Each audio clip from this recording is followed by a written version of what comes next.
Assalamualaikum warahmatullahi wabarakatuh. Anak-anakku, sahabat belajar,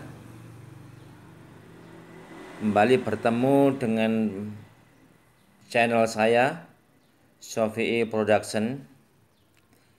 Pada kesempatan ini saya ingin menjelaskan tentang teks hasil percobaan.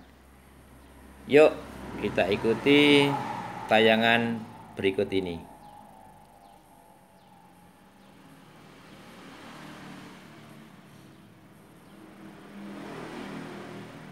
Silakan diamati di kamera masing-masing. Anak-anak, sebuah teks laporan percobaan tentunya ditulis dengan memiliki tujuan-tujuan tertentu. Kaidah penulisan kebahasaan dalam teks laporan percobaan juga memiliki kaidah tertentu. Nanti kita bahas satu persatu.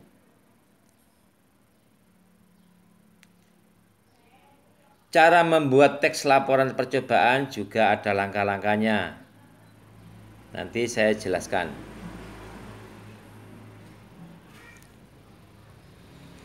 Baik, kita mulai penjelasannya. Mengenal teks laporan percobaan ini merupakan materi kelas 9 yang harus kamu pahami.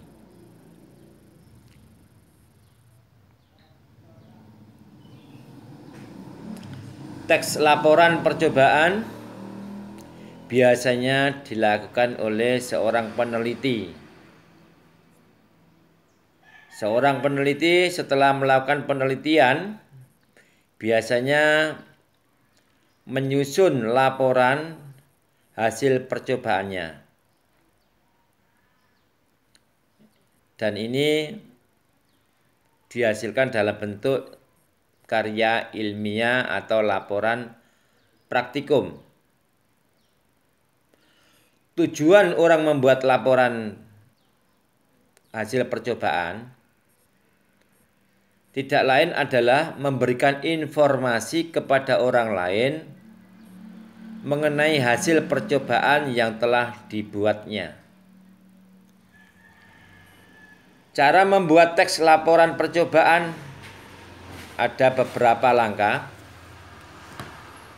Pertama, membuat kerangka berdasarkan struktur teks laporan percobaan. Jadi si peneliti ini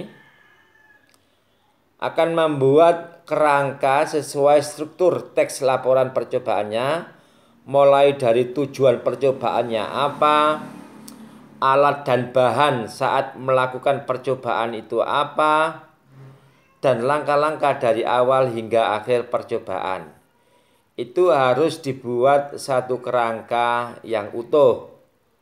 Kemudian hasil percobaan bisa disajikan dalam bentuk tabel, grafik, bagan, gambar, ya, agar pembaca, ini saya berikan tanda biru biar lebih jelas,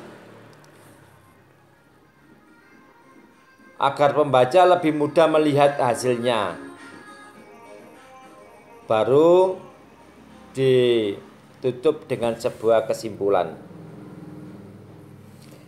Langkah kedua, mengembangkan kerangka menjadi sebuah teks yang utuh. Jadi kerangka yang sudah dibuatnya harus dikembangkan menjadi sebuah teks yang utuh dalam bentuk paragraf-paragraf, ya. Dengan memperhatikan kaidah kebahasaan, cara penulisan yang benar sesuai aturan.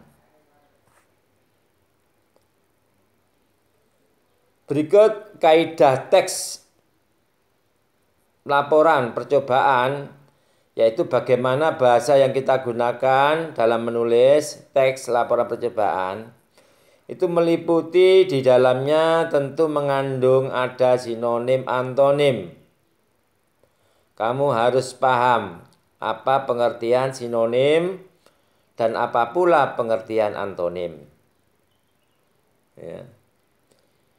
Biasanya kata-kata ini terdapat pada bagian langkah-langkah percobaan. Selain itu, kebahasaan dalam teks laporan percobaan juga menggunakan kata bilangan. Yang dimaksud kata bilangan yaitu kata yang menunjukkan jumlah, misalnya jumlah bahan yang digunakan dalam percobaan. Itu biasanya muncul di situ, kata bilangan. Selain kata bilangan juga muncul kebahasaan teks laporan percobaan, itu adalah kata perintah. Biasanya ada kata perintah di dalamnya, misalnya sebaiknya, hindari, campurkan, satukan, aduklah, lilitkan, dan lain-lain. Itu termasuk jenis kata perintah. Ada juga di dalamnya tentang kata hubung. Jadi ketika menulis teks laporan percobaan biasanya juga mengandung kata hubung. Kata hubung itu yang mana? Misalnya, tetapi, apabila, saat, jika, sehingga, meskipun, dan seterusnya. Itu termasuk jenis kata hubung. Itu tentang kebahasaan yang harus kita gunakan saat menulis teks laporan percobaan. Tolong benar-benar dipahami sehingga saat kita menulis teks percobaan nanti hasilnya bisa bagus. Baiklah, berikut ini ada satu contoh teks laporan percobaan dengan penulisannya sebagai berikut. Pertama, ada tujuan. Ini judulnya membuat slim tanpa boraks. Ini termasuk teks percobaan. Pertama, menyebutkan atau menuliskan tujuan. Kedua, alat dan bahan dirinci sebagai berikut. Ya, lihat di layar kalian. Terus menulis langkah-langkahnya seperti ini. 1. Campurkan terlebih dahulu, lem provinal, dan seterusnya. 2. Berikutnya adalah campuran tersebut sampai tercampur rata, dan seterusnya kamu uraikan langkah-langkahnya. Dilanjutkan dengan hasilnya. Ini ada contoh penulisan hasil.